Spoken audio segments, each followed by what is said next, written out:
नमस्कार दोस्तों।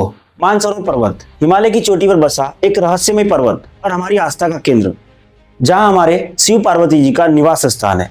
अन्य धर्मों की आस्था भी यहाँ जुड़ी हुई है। कोई कहता है कि यह बहुत पुराना पिरामिड है, तो कोई कहता है कि यह ब्रह्मांड का केंद्र है, और कुछ लोग तो कहते हैं कि यहाँ एलियनों का आना जाना भी होता है। लेकिन इन सब धार्मिक भावना और लोगों की मिथक के बीच साइंस का एक अपना परिदृश्य है। तिब्बत में बसा यह पवित्र स्थान, जहां लगभग हर साल 50,000 हिंदू धार्मिक यात्रा पर जाते हैं। चाइना ने पिछले 5 सालों से हमें रोक रखा है।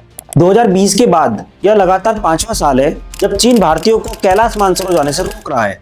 यहाँ जाने के 2 रास्ते हैं। फिलहाल चाइना ने इन दोनों रास्तों पर रोक लगा रखी है। आज हम इस वीडियो में बात करने वाले हैं क्यों हमें रोक रहा है चाइना हमारे धार्मिक स्थान पर जाने से, क्या है इस धार्मिक स्थान का महत्व और कैसे होती है यात्रा। वीडियो को अंत तक जरूर देखिएगा और हमारे वीडियो को लाइक एंड शेयर जरूर कीजिएगा। और अब एक बार फिर से चीन ने अपनी हरकत को दोहराया है। Earlier, if you wanted to go for Mansarovar darshan, you needed a Chinese visa to do the darshan, but now that is not the case.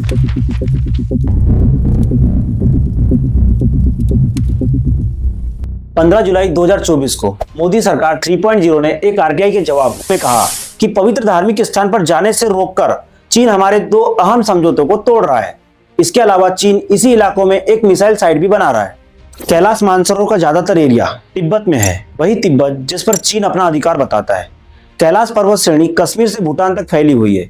इस इलाके में लाचू और झोंगचू नाम की 2 जगहों के बीच एक पहाड़ है। यहीं पर इस पहाड़ के 2 जुड़े हुए शिखर है। इनमें से उत्तरी शिखर को कैलाश के नाम से जाना जाता है। इस शिखर का आकार एक विशाल शिवलिंग जैसा है। इसकी समुद्र तल से ऊंचाई लगभग 22,000 फीट है। कैलाश मानसरोवर जाने के 2 रास्ते हैं। उत्तराखंड के लिपू लेक से 65 किलोमीटर दूर है, तो सिक्किम के नाथुला दर्रे से 802 किलोमीटर दूर है। तीसरा रास्ता नेपाल की राजधानी काठमांडू से भी है, जो लगभग 500 किलोमीटर दूरी पर है। हमारे हिंदू धर्म में यह मान्यता है कि भगवान शिव अपनी पत्नी पार्वती के साथ कैलाश पर्वत पर निवास करते हैं। इस पर्वत का वर्णन शिव पुराण, स्कंद पुराण और मत्स्य पुराण में भी मिलता है। कहा जाता है यहाँ से स्वर्ग जाने का रास्ता भी खुलता है।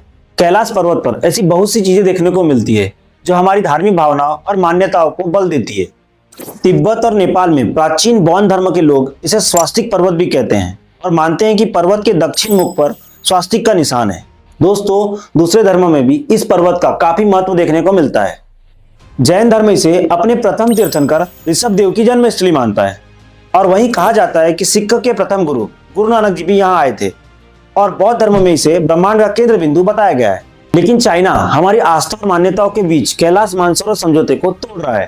पहला समझौता 20 मई 2013 को लिपू लेक दर्रा से जाने के लिए हुआ था, तो दूसरा समझौता 18 सितंबर 2014 को नाथुला दर्रा के बीच हुआ था।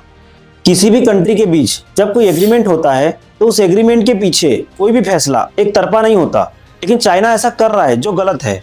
किसी भी रास्ते से कैलाश मानसरोवर जाने के लिए भारतीयों के पास चीन का वीजा होना जरूरी होता है। नेपाली अखबार काठमांडू पोस्ट दावा करता है कि नेपाल के रास्ते कैलाश जाने वाले 50,000 यात्रियों को चीन ने इजाजत नहीं दी। ये यात्री नेपाल और भारत के हैं, लेकिन भारतीयों के लिए चाइना ने नियम इतने कड़े कर दिए हैं, ये नियम इतने ज्यादा कड़े हैं कि भारतीयों को अब नेपाल के रास्ते भी कैलाश मानसरोवर जाना मुश्किल हो गया है। बियॉन्ड न्यूज वेबसाइट के मुताबिक भारतीय तीर्थयात्रियों को कैलाश मानसरोवर भेजने वाली नेपाली कंपनियों को $60,000 चीन सरकार के पास एडवांस में जमा करने होते हैं।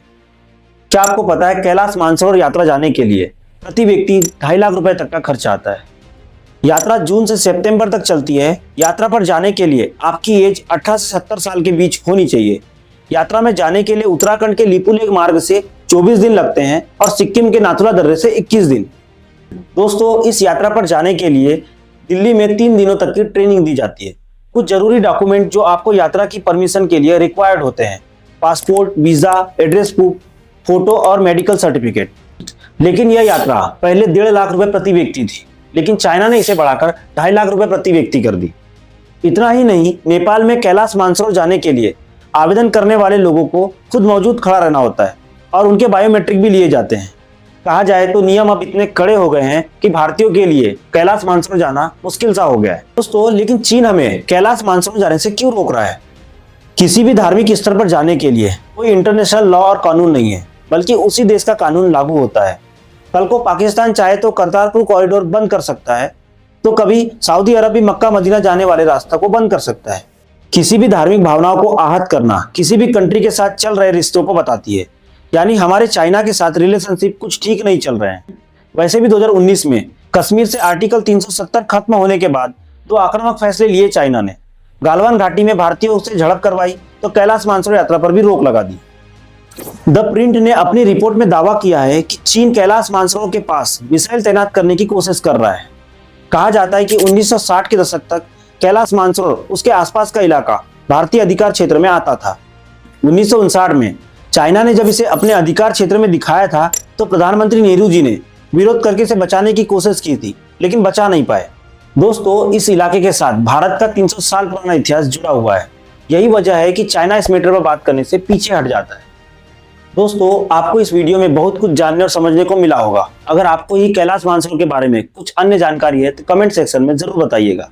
और ऐसे इंफॉर्मेटिव वीडियोस के लिए हमारे चैनल को सब्सक्राइब और लाइक शेयर जरूर कीजिएगा। जय हिंद।